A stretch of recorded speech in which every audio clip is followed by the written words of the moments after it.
내 자존심이냐 하나님의 부르심이냐 라는 제목으로 말씀을 전하겠습니다.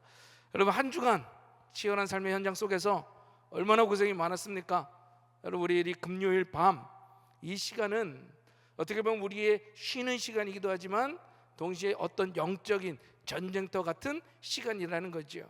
왜냐하면 세상의 소리에 지친 우리가 오늘 이 저녁에 하나님의 음성을 듣기 위해서 몸부림을 치는 시간이기 때문인 거예요. 오늘 우리가 함께 본 이 고린도전서 너무나도 잘 아는 말씀입니다. 그런데 저는 오늘 이 말씀을 준비하면서 마음속에 질문 하나가 생기게 됐어요. 잊혀지지 않는, 지워지지 않는 그런 질문입니다. 무엇인가 하면 우리는 왜 이렇게 피곤한가라는 거예요. 왜 이렇게 피곤한가? 여러분 보면 옆에 좀 보세요. 옆에 사람들 좀 보세요. 그냥 다크서클이 이만큼 내려와 가지고 나이가 들었던 들지 않았던 젊든 그냥 다들 그냥 얼굴이 피곤해. 하죠. 물론 회사 일이나 이런 일들이 피곤한 그거일 수도 있겠지만 피곤하더라는 거예요. 피곤한 모습이에요. 여러분 어때요? 피곤하시죠? 지치고 있죠? 아침에 눈을 뜨면 오늘 우리가 처리해야 될 그 업무가 막 산더미 같이 있어요. 만나야 될 사람, 해결해야 될 문제들 막 거대한 파도처럼 우리를 덮쳐오죠. 육체가 필요한 것 맞습니다. 다 정말 보니까 육체가 다 필요해 보여요. 그런데 더 곰곰이 생각해 보자라는 거예요. 우리를 진짜 탈진하게 만들고 밤잠 자지 못하게 만들고 막 마음을 지옥으로 만드는 그것이 과연 일이 많아서일까요? 육체적으로 힘들어서일까요? 몸이 힘들어서? 아닌 것 같아요. 우리의 영혼을 갉아먹는 진짜 필요의 원인은요, 일이 아니라 사람이더라는 거예요. 사람. 더 정확히 말하면 그 사람들의 평가 혹은 사람들의 시선 혹은 그 관계 속에서 틀어지는 그 어떤 것들, 그죠? 저 사람이 도대체 나를 어떻게 볼까? 그죠? 내가 한 일이 막 무시당하면 어떡할까? 내 동기는 승진했는데 나는 왜 이 모양 이 꼴이야? 저 사람은 저렇게 잘 나가는데 왜 내 인생 이 모양 이 꼴이야? 끊임없는 비교, 그리고 내 안에 채워지지 않는 그 인정받고 싶은 욕구들, 내 존재가 무시당했을 때 또 막 솟아오르는 견딜 수 없는 어떤 모멸감 같은 거, 그런 것들이 우리를 진짜 병들게 하더라는 거야. 결국 우리를 가장 힘들게 하는 싸움은 먹고 사는 문제도 아니고 건강의 문제도 아니더라는 거죠. 바로 내 자존심을 지키려고 하는 그 모습인 것 같아요. 그 치열함. 그런데 여러분, 이 처절한 자존심 전쟁이 가장 치열하게 벌어지는 곳이 어딜까요? 세상일까요? 직장일까요? 놀랍게도 바로 교회 안에서 더 치열하게 벌어지더라는 거예요. 세상 사람들은요, 돈으로 싸우죠. 학벌로 싸웁니다. 아파트 평수로 싸워요. 그런데 교회 안에서는 물로 싸워요. 거룩한 것으로 싸우더라는 거야. 야, 내가 기도 너보다 더 많이 해. 야, 내가 헌금 더 많이 했어. 우리 목사님 설교가 너네 목사님 설교보다 100배 낫다. 100배 나. 나는 방언하는데 너 방언할 줄 알아? 야, 내가 이 교회 개척할 때부터 개척 멤버야. 어디 굴러 들어온 돌이 박힌 돌을 빼려고. 야야, 까불지 마라. 기가 막히다라는 거예요. 그런데 하나님의 영광을 위해서 부름받았다라는 사람이 하나님의 이름을 걸고 누가 더 잘났느니 못났느니 그 도토리 키재기하고 있더라는 거죠. 이것이 오늘 우리가 마주해야 될 고린도 교회의 민낯이었습니다. 그런데 어쩌면 오늘 밤 하나님 앞에 우리가 숨기고 있던 나의 그 모습일지도 몰라요. 나의 자화상일 수도 있다라는 거예요. 바라기는 오늘 이 밤 하나님이 우리의 아픈 곳을 건드리실 때 우리가 목숨처럼 붙들고 있는 그 자존심, 그게 얼마나 허망한 것인지를 깨닫고 그 자존심 내려놓고 복음 붙들고 나아가는 저와 여러분 되기를 주님의 이름으로 축원합니다. 그리고 그 무너진 자존심 위에 결코 흔들리지 않는 하나님의 부르심을, 그 하나님의 부르심을 다시 세웠으면 좋겠습니다. 바라기는 오늘 이 말씀을 통해서 그 하나님의 부르심을 다시 확인하는 저와 여러분이 되기를 예수 그리스도의 이름으로 축원합니다. 자, 여러분, 고린도라고 하는 도시, 어떤 도시였을까요? 이 도시는 당시 로마 제국에서 가장 화려하고 가장 부유하고 또 동시에 가장 타락했던 도시였어요. 지리적으로 보면 그리스 그 반도 허리 잘록한 부분에 위치해 있어가지고 동쪽 항구와 서쪽 항구를 동시에 끼고 있는 아주 무역의 요충지였다고요. 그래서 온 세상의 돈이 막 고린도로 다 흘러 들어왔어요. 돈이 넘쳐나면 어떻게 돼요? 향락이 넘쳐납니다. 지식이 넘쳐나고 철학이 막 넘쳐나는 거야. 그 당시 헬라어 표현 중에 야, 고린도인처럼 행한다 라고 하는 이 말은요, 성적으로 문란하고 굉장히 사치스럽게 산다 라고 하는 아주 안 좋은 말이었어요. 야, 너 고린도인처럼 사는구나, 너 고린도인 같구나. 그런 아주 타락한 사람, 아주 그냥 사치하는 사람. 그런데 이 도시에 교회가 세워졌더라는 거예요. 그것도 사도 바울이 1년 6개월 동안 눈물로 씨를 뿌린 교회였어요. 문제는 교회는 세워졌는데 어때요? 성도들의 몸에는 여전히 고린도 물이 빠져있지 않았어요.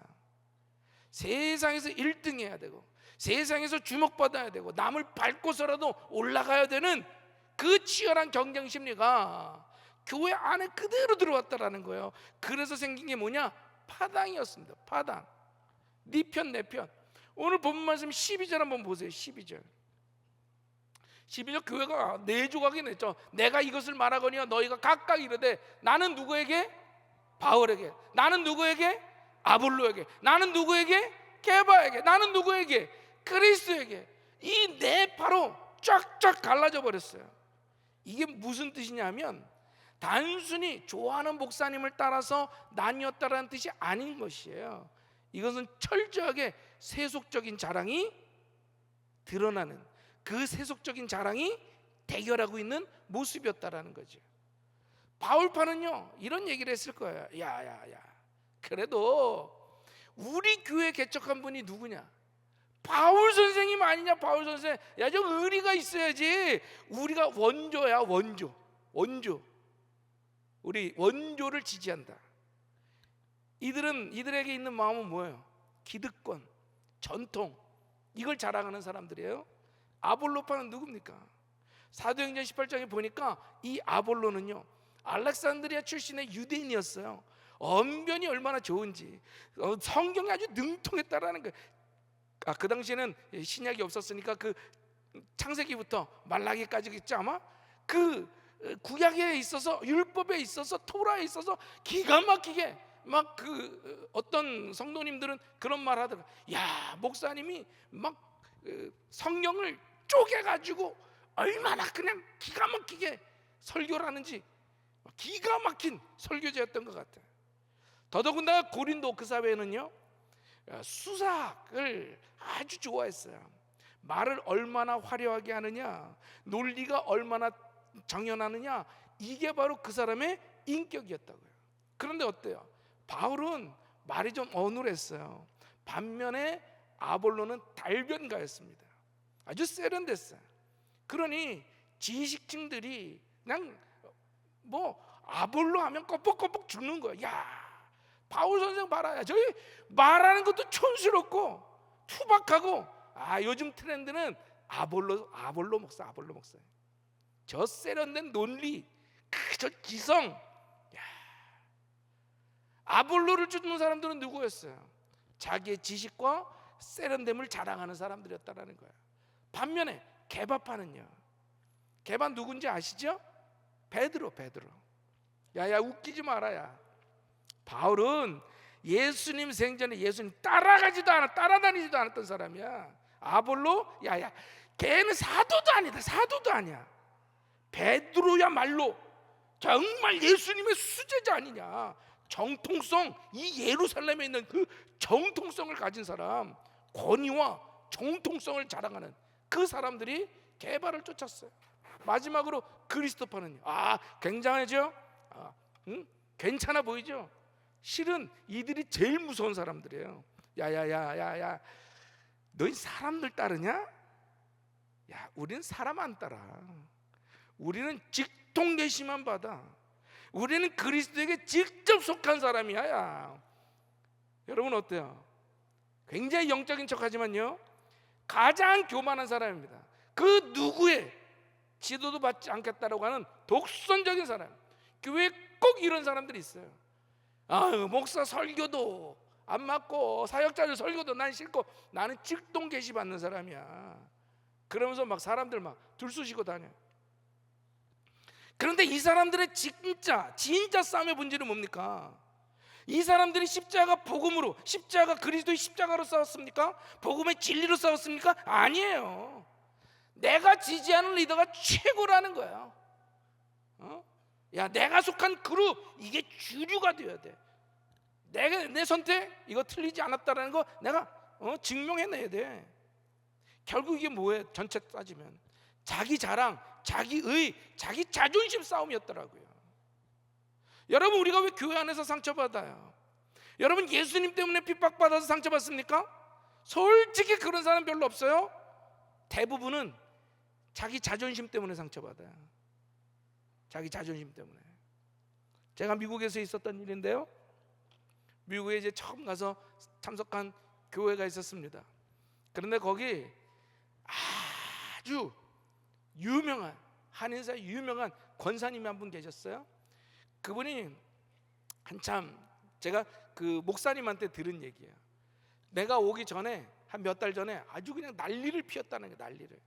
왜 그러냐라고 물어봤더니 이 목사님께서 설교 중에 이제 예화를 하면서, 여러분 옛날에 많이 들어보셨을 거예요. 개구리 예화 아시죠?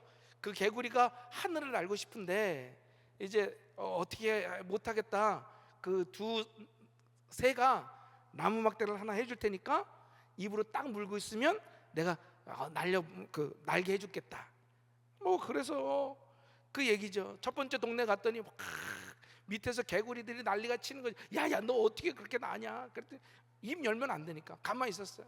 두 번째 동네에 갔는데도 막 칭찬해 주니까 기분이 좋아서 막 얘기하고 싶은데도 못했지. 세 번째 동네에 가서 꼭 물고 있었던, 계속 물고 있었어야 되는데 그냥 너무너무 흥분해갖고 내가 이랬다가 그냥 뚝 떨어져가지고 죽었다는 그 예화를 하면서 우리 가운데도 그렇게 내가 하는 사람들이 있다. 거기에 그냥 삔또가 상한 거야, 그 권사님. 그래서 목사님은 그렇게 대적하고 욕을 하고 막 그랬다라는 거예요. 여러분, 우리가 교회에서 상처받을 때 곰곰이 생각해 보죠. 나는 어떨 때 상처를 받았나? 자존심 때문에 상처받은 거예요. 목사님이 나에게 아는 척도 안 해줬어. 아는 척도 안 했어. 내가 인사를 하는데 그냥 쑥 지나가더라고요. 자, 저런 냉정한 목사 같으니라고 막 이러면서. 글쎄 말이야, 김 집사가 나를 쳐다보는데 나를 무시하는 그 눈 있잖아. 눈가를 그냥 확 이러면서 화가 나. 아니, 내가 교회에서 이렇게 헌신을 하는데, 내가 이렇게 열심히 봉사하는데, 야, 누구 하나 알아주는 사람이 없더라. 누구 하나 나한테 수고했다고 얘기해 주는 사람이 없어. 사랑하는 성도 여러분, 우리가 교회 문을 열고 들어올 때 세상의 신발은 벗고 들어왔을지 몰라도 세상의 계급장과 자존심은 그대로 차고 들어온 사람들이 많이 있더라는 거야.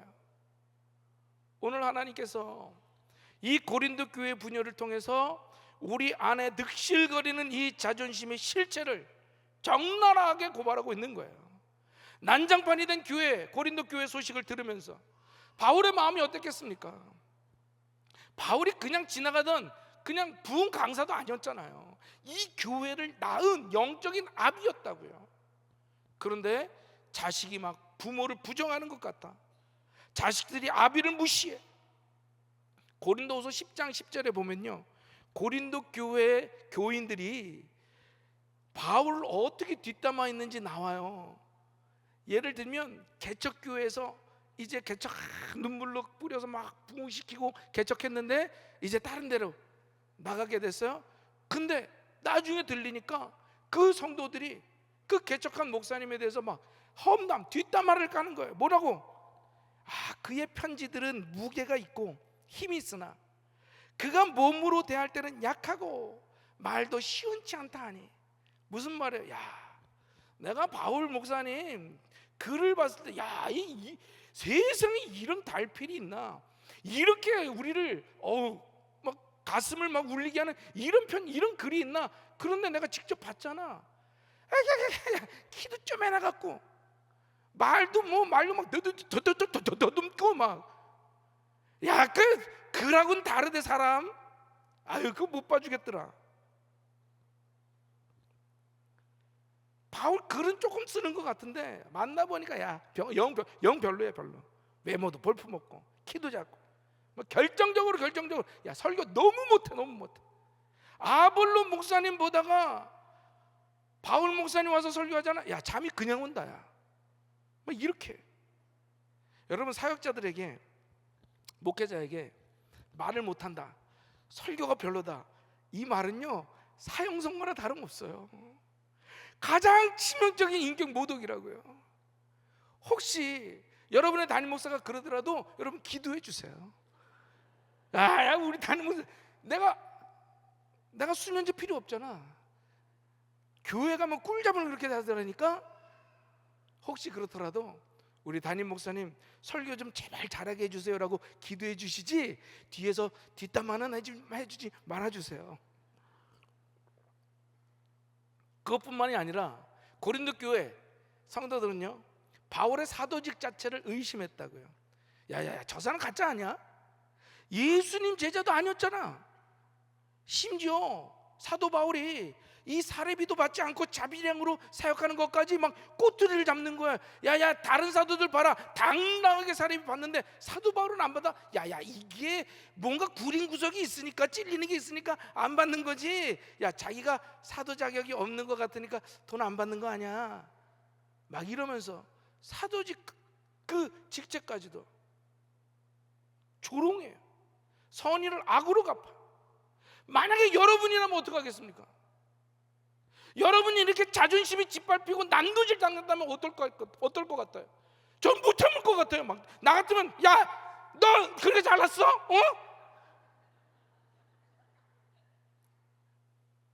너 나만큼 고생해봤어? 너 설교 한번 준비해봤어? 너 그게 얼마나 힘든지 막, 그죠?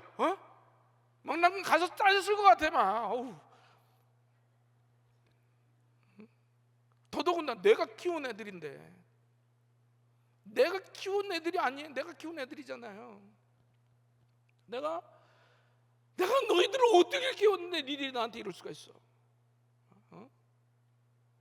내가 지식이 없다고. 로마서 읽어봤어? 로마서? 내가 3층까지 갔던 사람이야. 내가 막 있는 거 없는 거 다 얘기했을 것 같아.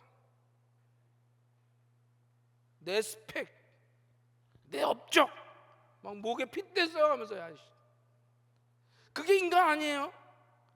그게 자존심으로 사는 사람들의 방식이더라는 거예요. 그런데 여러분, 오늘 1절 보셨습니까? 분노에 차서 달려갈 법도 하죠. 억울해서 잠도 못 이룰 법한데 바울이 펜을 들어 고린도에 있는 성도들에게 편지하는 거예요. 그리고 첫 문장을요 이렇게 시작합니다. 하나님의 뜻을 따라 그리스도 예수의 사도로 부르심을 받은 바울과. 저는 이걸 보면서 울 뻔했어요. 가슴이 바울이 어떻게 이럴 수가 있을까? 이 짧은 구절에 바울이 승리할 수 있었던 비결이 다 들어있더라는 거예요. 바울은요 자기를 변호하기 위해서 화려한 스펙 꺼내지 않았어요. 내가 세운 교회가 몇 개인 줄 아냐? 그런 업적 내보이지 않았다고요. 그가 내세운 유일한 자격, 유일한 정체성은 뭐였는지 아십니까? 클레토스. 다시 말하면 부르심을 받았다라는 거예요. 부르심을 받았다라는 거. 여러분이 부르심이 얼마나 무서운 단어인지 아세요? 바울이요 지금 이렇게 고린도 교인들에게 선포하는 거예요. 고린도 성도 여러분, 여러분들이 나를 인정하든 인정하지 않든 그거 중요하지 않아요. 여러분이 나를 말 잘하는 아볼로와 비교해서 깎아내리든 아니든 상관없어요. 왜냐? 나의 사도직은 여러분들의 투표로 결정된 것이 아니라 내가 있는 이 자리가 내가 하고 싶어서 내가 자원해서 얻은 자리가 아니기 때문이라는 거예요. 이것은 내 뜻이 아니라 하나님의 뜻이었습니다. 여러분이 아니라 하나님이 나를 부르셨다는 거예요. 나를 고용하신 분도 하나님이요, 나를 해고할 수 있는 분도 하나님이시라는 거예요. 그러니 나는 여러분들의 평가에 내 인생 걸지 않습니다, 이 말이에요. 이게 바울의 당당함이었다고요. 이게 바울의 자유함이었어요. 여러분, 자존심이 뭡니까? 끊임없이 나와 남을 비교해서 얻게 되는 가짜 에너지라는 거예요. 내가 남보다 조금 잘나면 우쭐해지고 남보다 조금 못하면 막 비참해지고, 그게 자존심 아니에요? 그래서 자존심으로 사는 사람은요 늘 삶이 불안해요. 언제 추월당할지 모르니까. 그러나 부르심은 다르다라는 거예요. 부르심은 비교해서 나오지 않습니다. 부르심은 위로부터 임하는 줄로 믿습니다. 천지를 지으신 창조주 하나님이 그분의 절대적인 주권과 섭리 가운데 수많은 사람들 중에 콕 나를 찍어서 너는 내 것이다, 내가 너를 이 자리에 세웠다 라고 지명하신 것, 바로 그것이 부르심인 줄로 믿습니다. 이 부르심을 확인한 사람은, 아니 이 부르심을 확신하는 사람은요 세상이 나를 어떻게 평가하든 흔들리지 않아요. 사람들이 박수 쳐준다고 교만하지 않고요. 왜? 어차피 내 능력이 아닌데요. 사람들이 돌 던진다고 낙심하지 않아요. 왜? 나를 보내신 분은 하나님이시기 때문인 거예요. 오늘 여러분 무엇으로 살고 있습니까? 바람이 불어도 흔들리는 그런 갈대 같은 자존심입니까? 아니면 폭풍우가 몰아쳐도 뽑히지 않는 반석과도 같은 부르심입니까? 바울의 충격적인 선언은요 여기서 끝나지 않더라는 거예요. 우리 2절을 같이 한번 읽어봅시다. 다 같이 시작. 거룩해지고 성도라 부르심을 받은 자들. 자, 거기까지.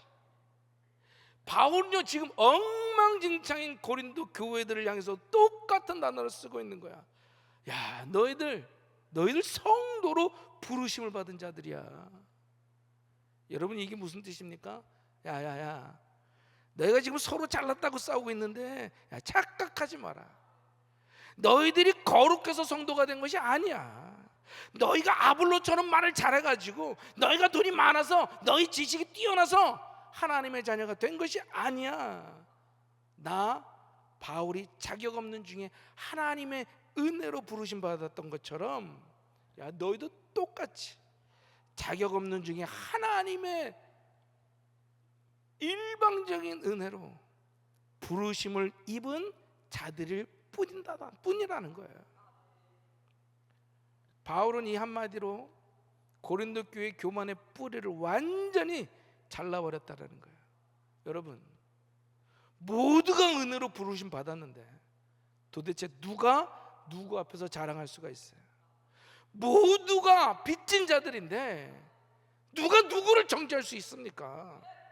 사랑하는 성도 여러분, 우리가 교회 안에서, 가정 안에서 목에 빡 힘주고 싸우는 이유가 뭐예요? 내가 부르심 받았다라는 것을 잊어버렸기 때문에 그런 거예요. 내가 누리고 있는 그 직분, 내가 가진 그 재물, 내가 가진 그 건강, 그 모든 것은요 내 실력이 아니라 하나님의 선물인 줄로 믿습니다. 그런데 이것을 막 넣게버리면, 은혜가 빠져버린 자의 자존심이 채워지면 그때부터 우리는 괴물이 되고 마는 거예요. 판단하는 자가 되고요, 정죄하는 자가 되고요, 막 분열시키는 자가 되는 거죠. 야, 누구 보니까 새벽기도 안 나왔대, 누구 보니까 기도도 열심히 안 하는 것 같아, 이러면서 서로 비난하고 분열시키고. 그런데 오늘 이 밤에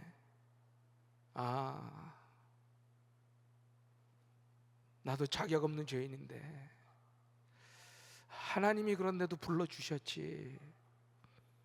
나 같은 사람을 장로로, 권사로, 집사로, 목회자로, 사역자로 나를 불러주셨지. 하나님이 나 같은 거 믿고 그 자리에 맡겨주셨지. 이 소명의식이 회복되면요, 우리의 교만은 눈 녹듯이 사라지는 줄로 믿습니다. 옆에 있는 지체가요, 경쟁자가 아닌 것이에요. 은혜 받은 동역자가 되어지는 겁니다. 억울함은요, 감사가 되고, 분노는요, 기도로 바뀌게 되는 줄로 믿습니다. 이제 말씀을 마치려고 해요. 여러분, 오늘 설교의 제목이 뭐였습니까? 내 자존심이냐, 하나님의 부르심이냐라는 거예요.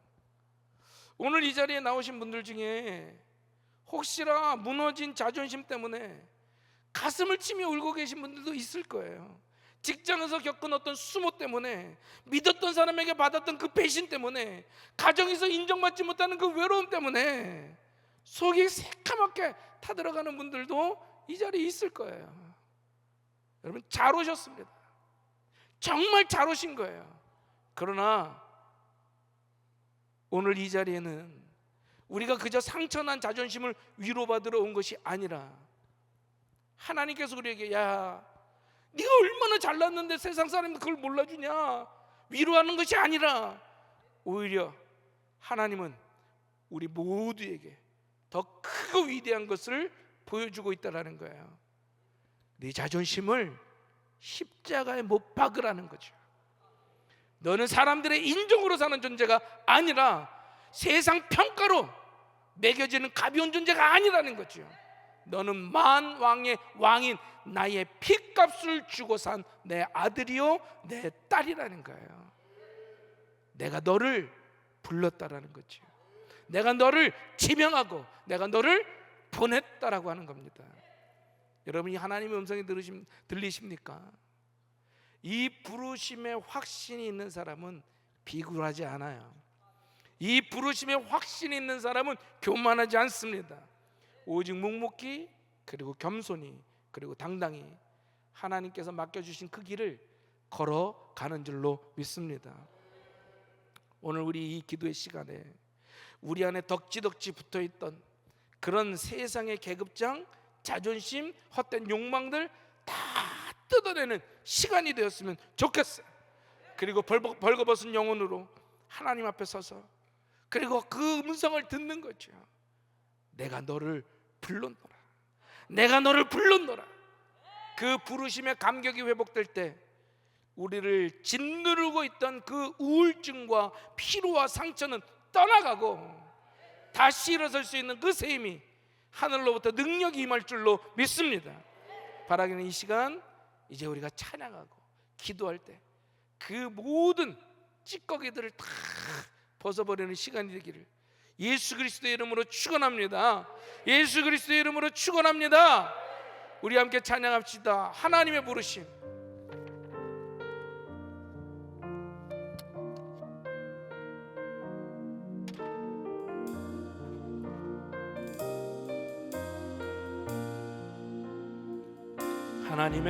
하나님의 부르심에는 후회하심이 없네. 내가 이 자리에 선 것도 주의 부르심이야. 하나님의 부르심에는 결코 실수가 없네. 나를 부르신 하나님의 신실하심을 믿네. 날 부르신 뜻 내 생각보다 크고 날 향한 계획 나의 지혜로 측량 못하나 가장 좋은 길로 가장 완전한 길로 오늘도 날 이끄신 믿네.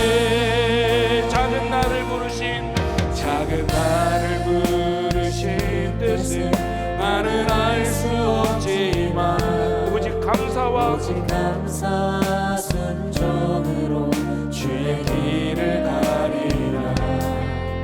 때론 내가 연약해져도 주는 날 도우시니 주의 놀라운 그 계획을 나는 믿으며 살리. 날 부르신 일 내 생각보다 크고 나의 향한 계획 나의 지혜로 측량 못하나 가장 좋은 길로 가장 완전한 길로 오늘도 날 이끄시니. 날 부르신 뜻 내 생각보다 크고 날 향한 계획 나의 지혜로 측량 못하나 가장 좋은 길로 가장 완전한 길로 오늘도 날 이끄심인데. 이제 우리 주신 말씀 붙들고 주여 3번 부르짖고 기도하기를 원하는데, 먼저 첫 번째는요, 우리 무너진 자존심이 아닌 하나님의 부르심을 붙들게 하여 주시옵소서. 하나님, 나는 그동안 사람들의 시선에 갇혀 살았습니다. 누가 나를 알아주면 기뻐하고 누가 나를 무시하면 분노하고 내 자존심을 지키기 위해 그 모든 에너지를 낭비했었습니다.